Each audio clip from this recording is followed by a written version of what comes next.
हमारे साथ इस वक्त आजाद समाज पार्टी के अध्यक्ष चंद्रशेखर आजाद मौजूद हैं। चंद्रशेखर, बहुत स्वागत आपका एबीपी न्यूज में। सबसे पहले ये जो आंकड़ा आया है, एनडीए फिर से वापसी करेगा 2024 में, फिर से मोदी सरकार, ओपिनियन पोल के इस आंकड़े पर आपकी प्रतिक्रिया? देखिए, मुझे तो नहीं पता आपके यहाँ क्या आंकड़ा है और ये किसका सर्वे, मुझे भी जानकारी नहीं। मुझे तो आपसे ही पता लग रहा है कि आप कह रहे हैं कि एनडीए दोबारा वापसी कर रहा है। ऐसा नहीं है। मैं समझता हूं कि अभी तो चुनाव मैदान सजा भी नहीं है। ये कौन सा ओपिनियन पोल है और ये क्या जो अभी स्टेट के चुनाव उनके आधार पर बना है, मैं इसको नहीं मानता।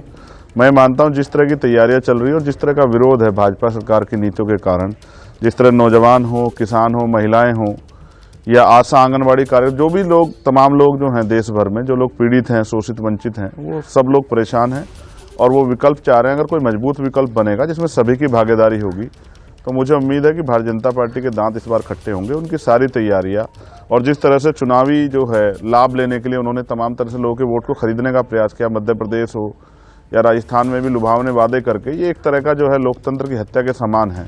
जनता को वोट जो है वो अपने मुद्दों पे देनी चाहिए, लेकिन क्योंकि लोग गरीब हैं, आर्थिक रूप से कमजोर हैं, तो सरकारों ने एक बहुत बड़ा प्लान बनाया कि हम आपको 1200 रुपये, 1300 रुपये, लोगों को प्रभावित करते हैं उनकी वोट को लेने के लिए। ये जब तक ये हथकंडे अपनाए जाते रहेंगे तब तक लोगों का जो है सही वास्तविक वोट जो है वो मुद्दों पे नहीं जा पाएगा। तो हम प्रयास कर रहे हैं कि जो आंकड़े भी आपके पास आए हैं वो आंकड़े गलत साबित हों और इस बार एनडीए जो है सरकार में ना आए और उनके जरिए जो नीतियां चला के लोगों को दमन किया जा रहा है वो दमन बंद हो।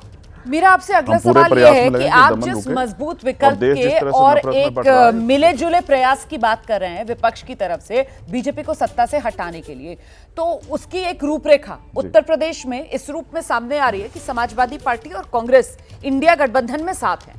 आपकी पार्टी कहां है?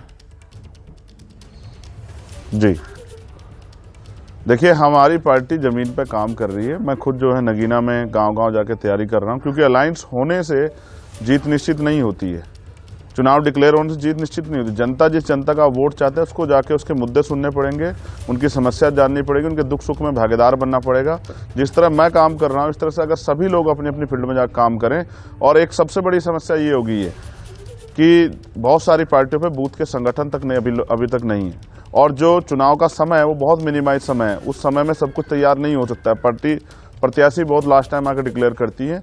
इसलिए मैं समझता हूं कि अगर एक सभी जातियों का सम्मान ध्यान में रखते हैं और जिस तरह का दमन हो रहा है और हालात जो बन रहे हैं भारत के, पूरे भारत के नज़रिए से जो हालात खराब हो रहे हैं उनको ध्यान में रखा जाए। जिस तरह से समाज की गैरबराबरी बढ़ रही है, धार्मिक आज़ादी छीनी जा रही है, नौजवानों को रोजगार नहीं मिल रहे हैं, महंगाई बेरोजगारी बढ़ रही है, किसानों को फसल के दाम नहीं मिल रहे हैं, ठीक है, महिलाओं का शोषण हो रहा है।